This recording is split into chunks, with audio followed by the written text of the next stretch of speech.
Hello বন্ধুরা, তোমরা কি জানো বর্তমানে আরোহী মিম কোন নাটকে অভিনয় করতেছেন? যদি না জেনে থাকো তাহলে চ্যানেলটি এক্ষুনি সাবস্ক্রাইব করে বসে পড়ুন। হ্যাঁ বন্ধুরা, বর্তমানে আরোহী মিম ইন্দ্রজাল নাটকে কাজ করতেছেন নির্জন রাহুল এর সাথে।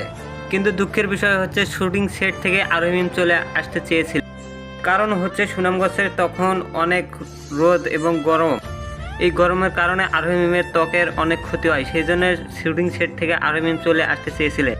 সুনামগঞ্জের মানুষজন আরোহী মিমকে অনেক সম্মান জানিয়েছে। সুনামগঞ্জ জায়গাটা অনেক ভালো এবং শুটিং করার জন্য অনেক আরোহী মিম ও নির্জন রাহুলের প্রথম কাজ হতে যাচ্ছে এই নাটকটির নাম হচ্ছে ইন্দ্রজাল। আপনারা যারা নাটক দেখতে আগ্রহী তারা এখনই চ্যানেলটি সাবস্ক্রাইব করে বসে পড়ুন এবং পরবর্তী ভিডিওর জন্য অপেক্ষা করুন। নির্জন রাহুল অভিনীত ইন্দ্রজাল নাটকটি অনেক সুন্দর হবে। আশা করি দর্শক ভাইরা আপনারা সবাই দেখবেন। পরবর্তী সকল আপডেট পেতে চ্যানেলটি এক্ষুনি সাবস্ক্রাইব করে পাশে থাকুন এবং বেল আইকনটি চাপুন। ধন্যবাদ সবাই।